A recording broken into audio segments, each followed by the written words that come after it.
공공이 참여해서 노후 주거지를 개발하는 공공재개발 후보지 16곳이 추가로 선정됐습니다. 지난 3월 29일 정부는 공공재개발 2차 후보지를 발표했습니다. 상계 3구역, 신월동, 충정로, 송파구 거여 새마을, 장이동 등 총 16곳의 후보지가 공개됐는데요. 후보지에 오른 지역 모두 노후화된 주거시설로 인해 재개발이 절실했던 지역입니다. 그럼 2차로 발표된 후보지를 자세히 한번 들여다볼까요? 국토교통부 발표에 따르면 노원구 상계동, 강동구 천호동, 동작구 본동, 성동구 금호동, 종로구 승인동, 양천구 신월동, 서대문구 홍은동과 충정로, 연희동, 송파구 거여새마을, 동대문구 전농동, 중랑구 중화동, 성북구 성북동, 장이동, 영등포구 신길동 등 이렇게 16곳이 공공재개발 2차 후보지로 선정된 곳입니다.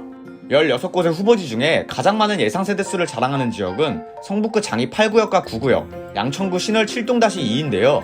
특히 장이 8구역과 9구역은 서로 인접해 있기 때문에 두 지역 예상 세대수 합만 총 4,687세대입니다.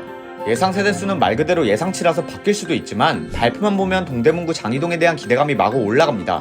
후보지가 발표되면서 공공재개발에 대한 관심도 높아지고 있는데요.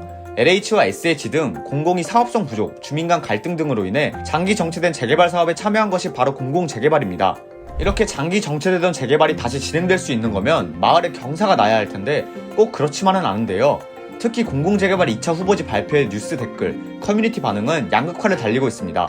도대체 공공재개발 2차 후보지에 대한 반응은 어떨까요? 해당 뉴스를 보면 LH 투기 사태 이후 발표된 공공재개발 2차 후보지에 대한 불신이 가득합니다. 뉴스에 달린 댓글을 보면 망치는 놈들이 뭘 해? 그러면 누가 믿어? 양치기 소년 이야기 모름? 이라는 반응이 있었습니다. 댓글만 봐도 LH 사태에 대한 실망감이 드러나는데요. 당연히 반감이 들 수밖에 없죠. 하지만 공공재개발에 대한 부정적인 반응은 꼭 LH 투기 사태 때문이라고는 볼 수 없습니다. 아니 분담금 못 내는 원주민들은 매도할 수 있게 해야 되지 않습니까? 사기에는 너무 올라서 내릴까봐 못 사고, 팔기에는 세금 폭탄을 못 팔고 등 부동산 규제로 팔 수도 살 수도 없는 상황에 대한 회의적인 반응도 많습니다. 또한 댓글 반응을 보셔서 아시겠지만 현재 공공재개발 2차 후보지에 오른 지역들의 집값은 치솟고 있는 상황입니다. 투자 목적으로 후보지 빌라를 매입하려는 이들로 인해 빌라의 가격대가 많이 올랐는데요. 후보지 중 하나인 신월동을 예로 들어보겠습니다. 신월동에 위치한 도화 위너스 트윈빌의 전용 면적 58제곱미터는 2월만 해도 2억 5천만 원에 실거래됐는데요. 하지만 한 달 사이에 5천만 원이 오른 3억 원에 거래가 됐습니다. 이처럼 현재 후보지에 오른 지역의 빌라들의 몸값은 전차 오르고 있는데요. 그럼 이미 후보지에 건물을 매입한 이들은 다 득을 보는 거 아닌가 싶으시죠?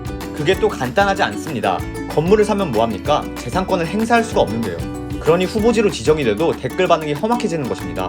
물건을 사는 것을 막는 것도 그렇지만 분담금을 부담할 수 없는 사람이 물건을 파는 것도 안 되니 당연히 공공재개발에 대한 불만을 표출하는 분들도 많은 것 같네요. 공공재개발에 대한 반감이 있는 분들도 있지만 아닌 분들도 상당합니다. 노후화된 생활시설과 주거시설이 변화되면 주거 만족도가 높아질 것이고 살기 좋은 동네가 될수록 지역은 발전할 테니까요. 따라서 공공재개발 2차 후보지로 선정된 지역구 주민들은 환영의 분위기를 나타내고 있는데요. 공공재개발 후보지에 대해 긍정적인 댓글들을 살펴보면 지역 발전 기대감에 대한 것들이 가장 많습니다. 부동산 커뮤니티 사이트에는 후보지에 집과 건물이 있는 이들의 댓글이 눈에 띄었는데요. 민간 수익률을 안 넘어도 좋으니까 일단 개발만 되면 땡큐예요 라는 댓글도 있네요. 어느 한 유저는 본인이 사는 지역도 공공재개발이 됐으면 좋겠다는 반응도 보였는데요. 그 이유는 민간 재개발이 절대 이뤄질 수가 없다는 것이었습니다. 민간 재개발 가능성이 낮으니 공공재개발이라도 이루어지기를 바라는 거죠. 이러한 반응은 커뮤니티 사이트에서 심심치 않게 볼 수 있었는데요. 아무래도 사업성이 낮아 민간 재개발이 진행되기 힘든 지역에 거주하는 사람들에게는 공공재개발이 희소식일 수밖에 없겠네요. 지금까지 공공재개발 2차 후보지 발표에 따른 댓글 반응을 살펴봤는데요. 아직까지 확정이 아닌 후보지 발표임에도 치열한 썰전이 벌어지고 있습니다. 이렇다 저렇다 평가하기에는 아직 확정된 것이 없는 애매한 상황임에도 공공재개발은 부동산 시장에서 연일 화제입니다. 특히 LH 사태 이후 공기업에 대한 신뢰가 무너지면서 공공재개발에 대한 시각도 부정적인 것이 많았는데요. 무너진 신뢰를 회복하기 위해서는 LH와 SH 모두 객관적이고 합리적인 결과물을 보여줘야 할 것 같습니다. 또한 규제로 인해 공공재개발에 대한 부정적 반응도 적지 않았던 만큼 무분별한 투기는 반드시 손절해야겠지만 이로 인해 피해를 보는 이들이 없도록 정부의 대비책도 필요하다는 생각도 듭니다. 오늘 준비한 영상은 여기까지입니다. 해당 영상이 도움이 되셨다면 좋아요와 구독 꾹 눌러주시고 알림 설정까지 부탁드립니다.